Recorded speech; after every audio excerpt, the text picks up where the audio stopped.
For over a decade, one question hung over Canada's defense landscape. How would it replace its aging fleet of CF-18 fighter jets? It was a saga filled with political promises, fierce lobbying, and billions of taxpayer dollars on the line. And through this whole drawn-out competition, one contender kept popping up as the crowd favorite, the industry-friendly option, the plane that seemed practically designed for Canada's unique needs. That plane was the Saab Gripen. It promised to be affordable in a world of skyrocketing defense costs. It promised thousands of high-tech Canadian jobs. It promised sovereignty, a fighter built and controlled by Canadians, for a nation that values its independence. For years, the Gripen just felt like the logical, almost inevitable choice, and then it lost. Ottawa didn't just say no, it went all in on the Gripen's polar opposite, the American F-35 Lightning II, a plane many call one of the most expensive and controversial weapons programs in history. To a lot of people, it looked like a sudden, bizarre reversal, but it wasn't. This isn't a story about a last-minute decision. It's the story of how a nation walked away, not from a signed deal, but from a completely different vision of itself and its place in the world.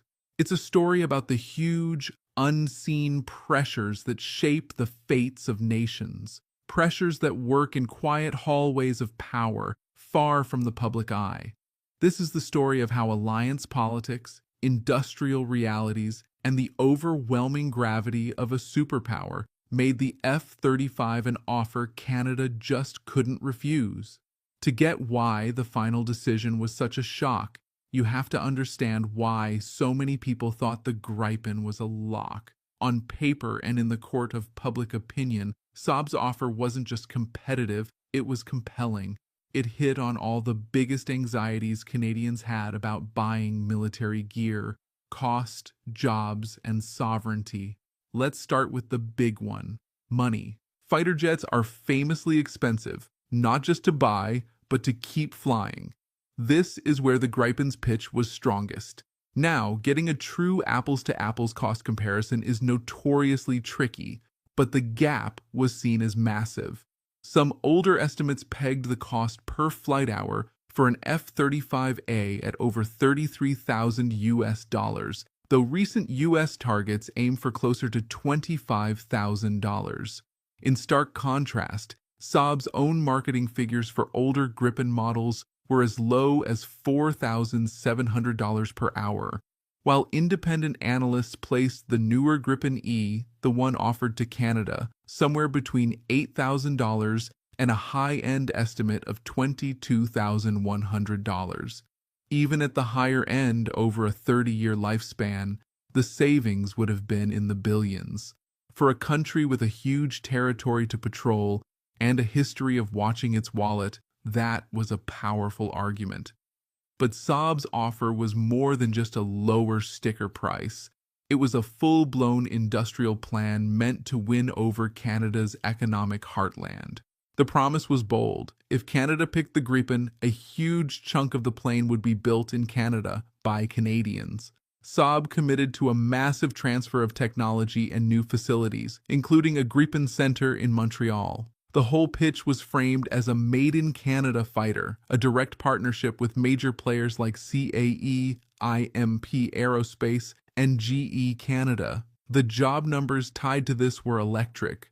While some analysts urged caution, Saab's projections, linked to a potential order of both Gripen fighters and GlobalEye surveillance aircraft, talked about creating up to 12,600 jobs. This wasn't just about snapping together pre-made parts. It involved high-skill R&D, maintenance, and the chance to build a domestic hub for future exports. When big government projects are always judged on economic spin-offs, Saab was playing its strongest card. It wasn't just selling a jet. It was offering a generational boost to Canada's aerospace sector. Finally, and maybe most importantly, was the promise of sovereignty. The Gripen was sold as the cure for dependency. Unlike the F-35, which operates inside a tightly controlled US-led system, Saab's proposal included an unprecedented level of tech and intellectual property transfer. This would have given the Royal Canadian Air Force significant control over upgrades, software, and weapons, an idea that resonated with a public wary of getting pulled too deep into America's orbit.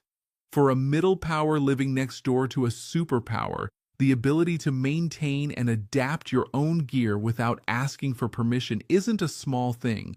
It's the very definition of operational independence. And then there was the plane itself. The Gripen E is a highly capable 4.5 generation fighter, built for the specific challenges of a country like Sweden, a nation with a harsh climate and a need for rugged self-defense. It was designed to operate from damaged runways, even highways, with a tiny ground crew and quick turnaround times. For Canada, with its vast remote Arctic, the Gripen's whole philosophy seemed like a perfect fit. Affordable, industry-friendly, sovereign, and built for the North. The case for the Gripen looked almost unbeatable.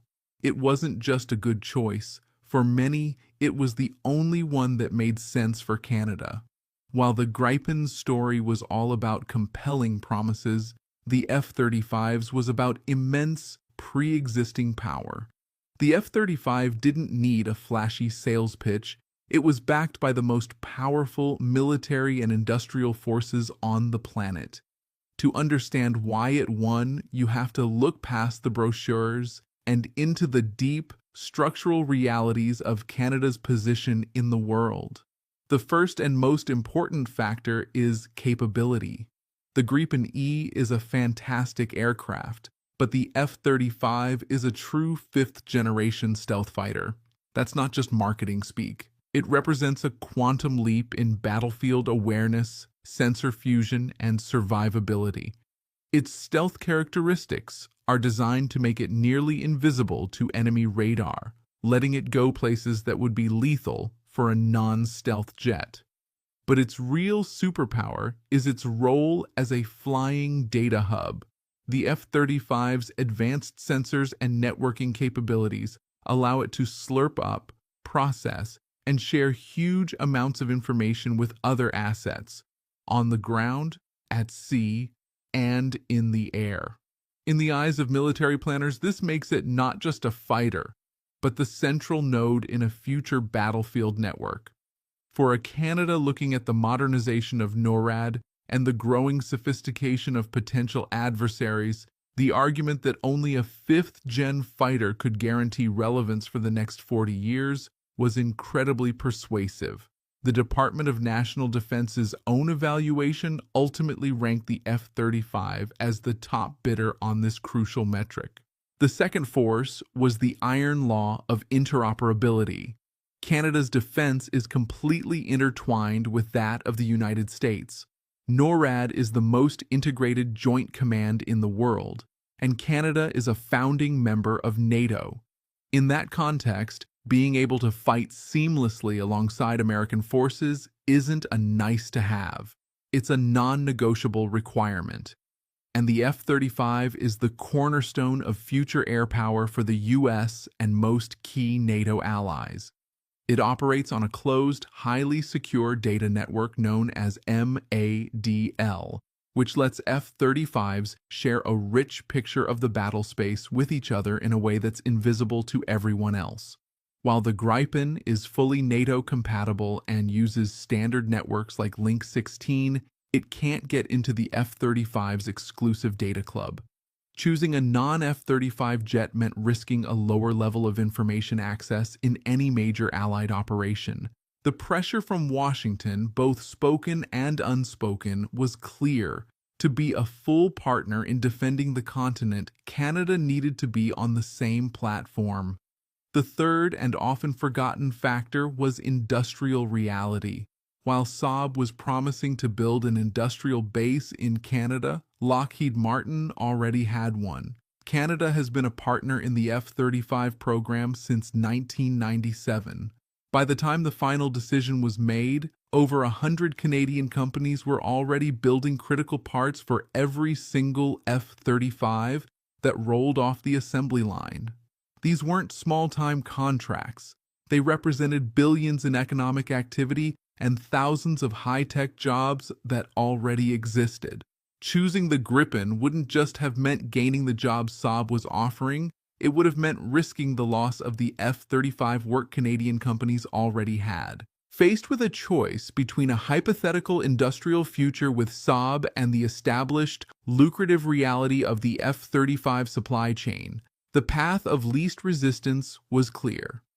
Lockheed Martin projected its program would generate over $15 billion in industrial value for Canada over its lifetime. The Gripen was offering to build a house. The F-35 was already part of the city's foundation.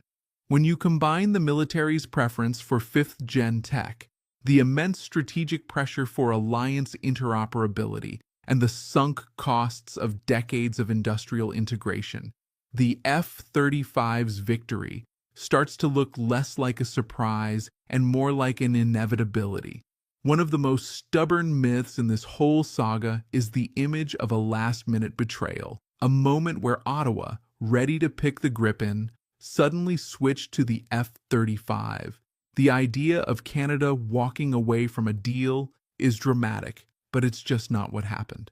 The truth is more boring, but way more revealing. This wasn't a sudden reversal. It was the slow, deliberate end of a process where certain priorities were always going to win. Canada's Future Fighter Capability project officially kicked off in 2017. After a long and complicated process, by late 2021, the race was down to two contenders, the Saab Gripen E and the Lockheed Martin F-35A. This was the final showdown. The critical moment came on March 28, 2022. That day, the Canadian government announced that after a detailed evaluation, the F-35 was the top-ranked bidder, and Canada would start final negotiations with Lockheed Martin. This wasn't the final purchase, but it was the decisive point. It meant that unless negotiations totally fell apart, the F-35 was going to be Canada's next fighter. The Gripen was officially out. The deal was formally sealed on January 9, 2023, with an agreement to buy what will eventually be a fleet of 88 F-35s. So why did the F-35 win? According to the government, the decision came down to a weighted scorecard: capability, cost, and economic benefits. And while the detailed scoring is kept under wraps, officials said the F-35 won because it was the top-ranked plane on capability, the factor that was given the most weight. In the government's official view, the F-35 was simply the best tool for the job. This timeline totally dismantles the sudden walk-away story. There was no deal with Saab to walk away from. The Gripen was a contestant in a long competition, and it lost in the final round. The real story is that the decision was the result of a deliberate, if controversial, set of priorities held by the government and the military. Priorities that valued high-end military capability and alliance integration above everything else. This outcome was a huge frustration for Gripen supporters. They pointed to polls showing a lot of public skepticism about the F-35's cost. One Ledger poll found that half of Canadians believed military procurement should prioritize equipment made in Canada. To them, it looked like officials were ignoring the public's pragmatic desires in favor of a super-ambitious and incredibly expensive American jet.